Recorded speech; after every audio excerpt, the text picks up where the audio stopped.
नमस्कार, मेरा नाम है अभिनव तोषांशु पांडे और आज हम बात करने वाले हैं विभाजकता के नियमों की मतलब डिविजिबिलिटी की। ये इस सीरीज का तीसरा वीडियो है।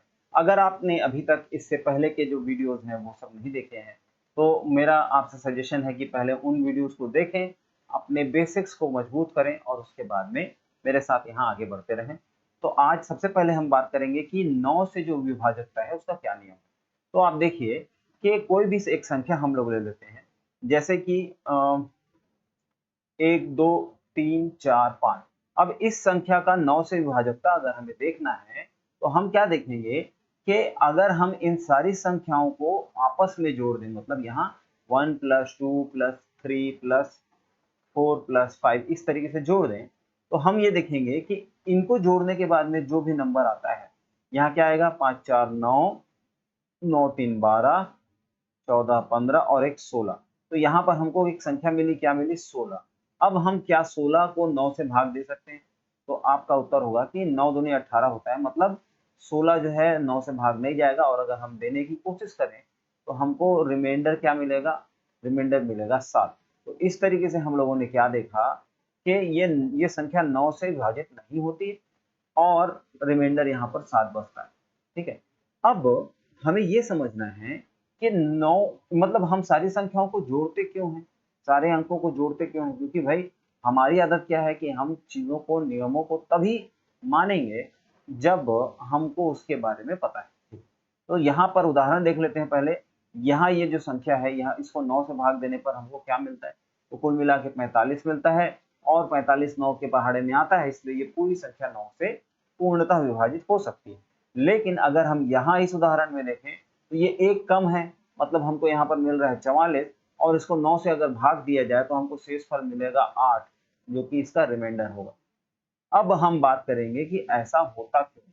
तो देखिए, अगली बात जो है हम लोग यहाँ देख सकते हैं। यहाँ पर हमारे पास में क्या है कि एक नया पेज ले लेते हैं और ये चलिए, अब यहाँ हम क्या देखते हैं कि मान लिया हम लोगों ने क्या लिया, संख्या 1 2 3 4 5। अब इस संख्या को याद कीजिए, हमारा जो नियम क्या था, हम इसको इसके स्थानीय मान मतलब प्लेस वैल्यू के हिसाब से कैसे अरेंज कर सकते हैं। 1, अब यहाँ एक गुना कितना होगा, 1 2 3 4 ये संख्या हुई। फिर 2 गुना यहाँ पर 1 2 3 प्लस 3 गुना, तो 3 गुने में क्या हो जाएगा, यहाँ पर हो जाएगा 3 गुना 100। इसी तरीके से 4 गुना 45, 4 गुना 10 और 5 गुना 1, ये हम लोगों को मिला।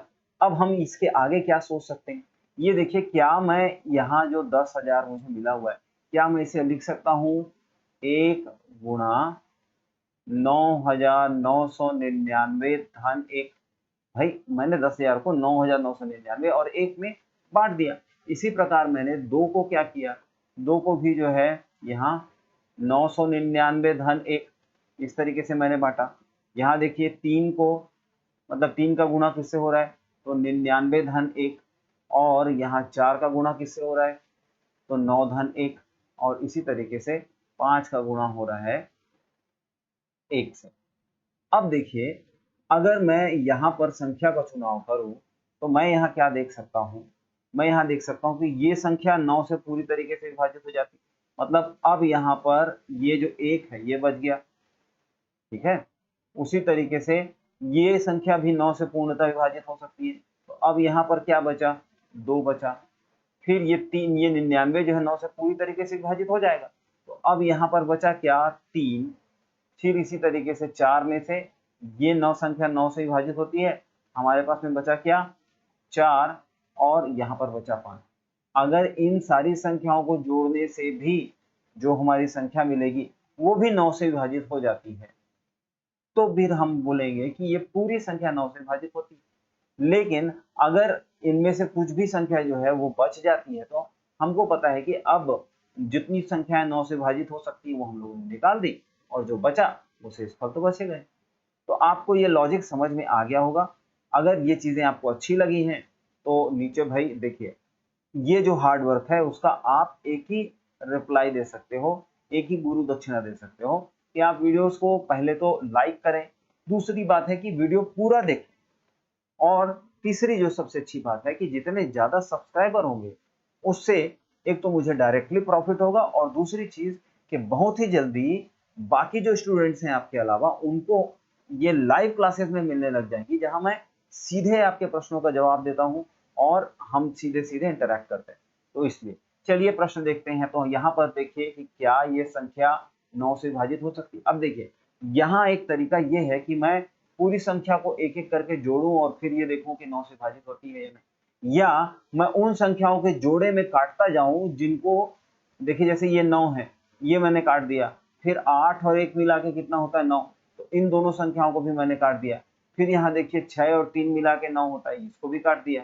अब 5 और 4 9 होते हैं, तो 5 और 4 मिला के जो है काट दिया। अब मेरे पास में क्या संख्या बची, देखिए एक 7 बचा, एक 4 बचा। तो 7 और 4 क्या होता है 11 होता है, और 11 9 से विभाजित नहीं होती। रिमाइंडर कितना बचेगा, रिमाइंडर बचेगा 2। तो क्या ये डिविजिबल है, क्या ये विभाज्य है, नहीं, 9 से द्वारा ये भाज्य नहीं होगा। ये वाली संख्या देखिए, तो यहाँ पर भी मैं जोड़े में काटने जाऊंगा। पहले मैंने 9 को काटा क्योंकि ये सीधा कटता है, फिर देखिए यहाँ पर 8 और 1 मिलके जो है कट जाता है, 9 बन जाता है। ठीक है, इसी तरीके से 6 और 3 9 होते हैं, 7 और 2 9 होते हैं, और अब यहाँ पर कुछ बचा क्या, यहाँ पर बचा 4, केवल इकलौती संख्या 4 बच गई। और ये 4, तो अब तो ये भाग नहीं जाएगा, तो ये भी डिविजिबल नहीं है 9 से। रिमाइंडर कितना बचेगा, रिमाइंडर बचेगा 4। ठीक है, तो ये चीजें हम लोगों ने देखी। अब देखिए अगला प्रश्न क्या है, इस संख्या को अगर 9 से कंप्लीटली डिविजिबल बनाना है तो x की जगह पर कौन सी संख्या आ सकती है, उसकी मिनिमम वैल्यू हमको देखना है।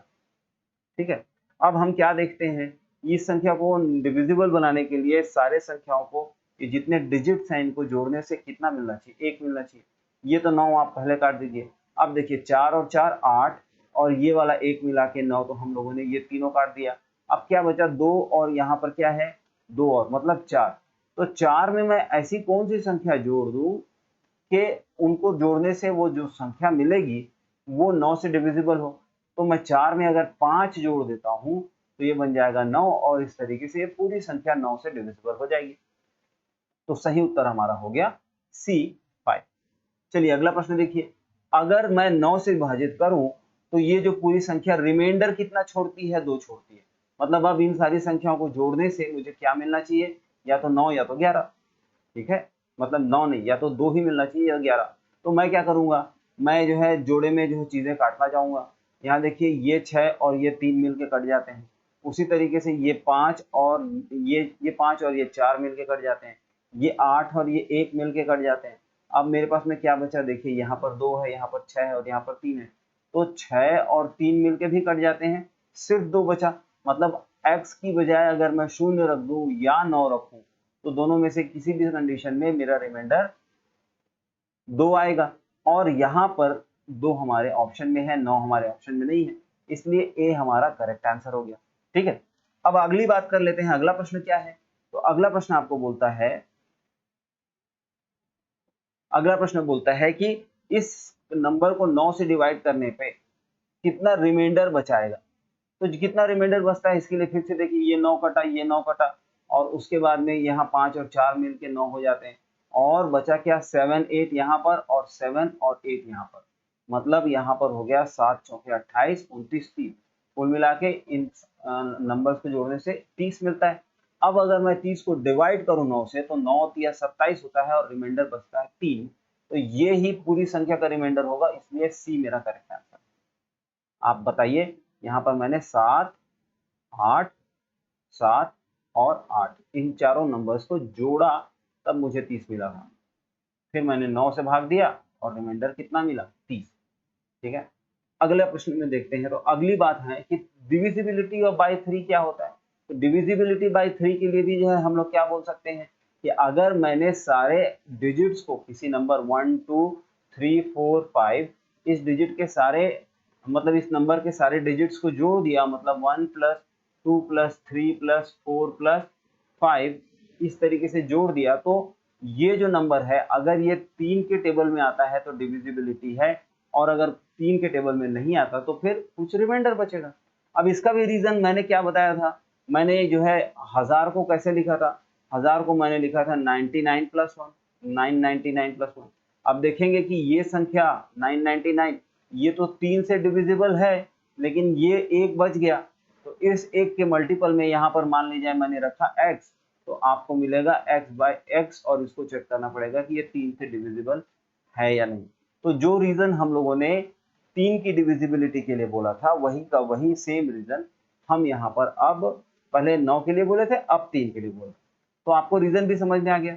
और हम क्या करते हैं, उनके डिजिट्स को आपस में जोड़ देते हैं और फिर देखते हैं कि वो 3 से डिविजिबल है कि नहीं। यहाँ देखिए एग्जाम्पल 1 4 5 7 8 4 7 8, तो यहाँ पर इन सारे नंबर्स को जोड़ने से 44 मिलता है, और ये 44 3 के टेबल में नहीं आता है, तो क्या आता है भाई, 3 सत्ते 28, 3 अट्ठे 24, 3 या 13 तिया 39, 13 तिया 39, 42, 14 दूनी 28, 14 तिया 42, मतलब यहाँ पर रिमाइंडर हमको मिल रहा है, रिमाइंडर 2 बच रहा है। ठीक है, तो ये चीजें हम लोगों ने देख ली। अब आगे बढ़ते हैं, ये रीजन मैंने आप लोगों को बताया, और अब रीजन के बाद में जो है हम यहाँ पे डिविजिबिलिटी चेक करते हैं। यहाँ देखिए क्या ये डिविजिबल है, तो 5 और 4 मिलके 9 के टेबल में आता है, डिविजिबिलिटी हो गई उसकी। अब यहाँ पर 7 तिया 21 और एक 22 मतलब 22 है। अब 13 के पहाड़ में जो है अगर मैं देखूं तो 7 तिया 21 मतलब 7 तिया 21 होता है, तो रिमाइंडर यहाँ पर कितना बच रहा है 1, और ये डिविजिबल नहीं है क्योंकि रिमाइंडर 1। इसी तरीके से अगला प्रश्न देखते हैं। यहाँ देखिए कि 5 और 4 9 हो गया, फिर 7 और 2 9 हो गया, 8 और 1 9 हो गया। इस प्रकार यहाँ पर रिमाइंडर कितना बच रहा है, 2 बच रहा है, इसलिए डिविजिबिलिटी नहीं है। ठीक है, अगली बात देखते हैं।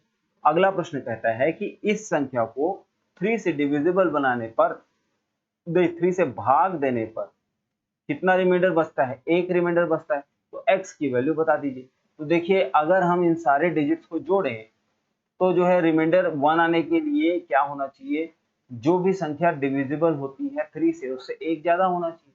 तो अब देख लेते हैं कि क्या क्या चीजें हम सीधे सीधे काट सकते हैं। देखिए ये 4 और ये 5 मिलके कट जाता है। उसके बाद में और क्या हम लोग देख सकते हैं, तो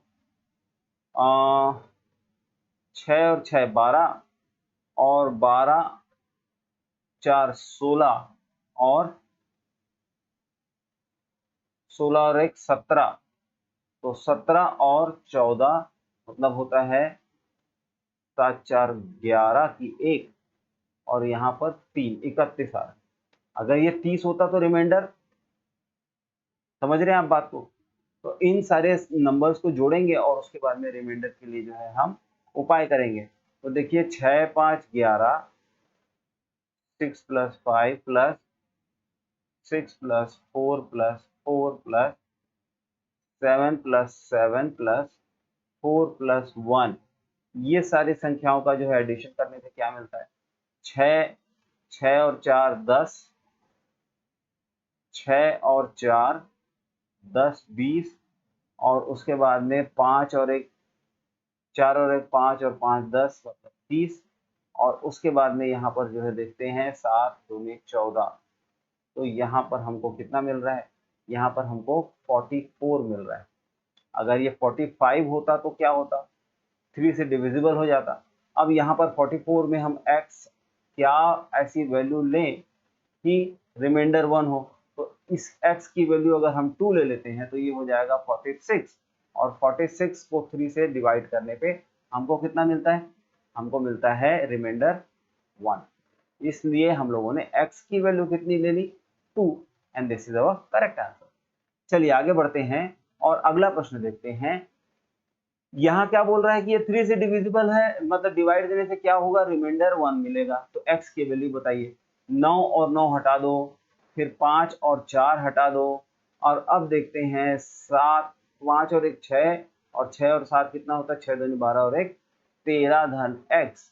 अब 13 में मैं ऐसा क्या जोड़ दूं कि उसको डिवाइड करने से रिमाइंडर 3 से डिवाइड करने पे रिमाइंडर 1 बचे। तो देखिए 13 में 2 जोड़ने से क्या होता है, 15 हो जाएगा और 15 डिविजिबल है। मतलब अगर मैं 13 में 3 जोड़ूं, ठीक है, तो 13 में 3 जोड़ने से जो है ये रिमाइंडर जो है वो हो जाएगा 1, लेकिन यहाँ ऑप्शन में 3 है नहीं। अच्छा, और एक चीज देखते हैं, यहाँ पर अगर मैं 12 को 12 से डिवाइड करूं, 12 ये जो है क्या है, 3 से डिविजिबल है, और 13 जो है डिविजिबल नहीं है। मतलब अगर मैं x की वैल्यू 0 ले लूं तब भी जो है ये नंबर जो है डिविजिबल हो जा, मतलब डिवाइड करने से 3, रिमाइंडर हमको क्या मिलेगा, 1 मिलेगा। इसलिए x की जो है करेक्ट वैल्यू यहाँ पर या तो 0 होगी या तो फिर इसके आगे 3 होती, लेकिन वो हमारे ऑप्शन में नहीं है। चलिए आगे देखते हैं। तो अगला हमारा प्रश्न क्या है, देखिए यहाँ पर जो है कुछ चीजें जो हम लोगों ने डिस्कस की वो खत्म हो गई। इसके आगे भी हम चीजें देखेंगे। अगर आप YouTube के अलावा कहीं और भी हमारे वीडियोस को देख रहे हैं तो ये हमारा YouTube लिंक है, यहाँ से आप हमारे चैनल में जाइए और वो सब्सक्राइब कीजिए। आप समझिए कि आप इस तरीके से अपने टीचर को हेल्प कर रहे हैं, ठीक है। तो और अगर आपको इसके जो है PDF चाहिए या इससे रिलेटेड आपको क्विजेस चाहिए या और भी कोई रिसोर्सेज की जरूरत है, तो आप नीचे डिस्क्रिप्शन में जाइए, आपको टेलीग्राम लिंक का चैनल मिल जाएगा, चैनल का लिंक मिल जाएगा, आप वहां से हमारे चैनल को सब्सक्राइब कर सकते हैं। तो मिलते हैं अगले वीडियो में, और तब तक के लिए धन्यवाद।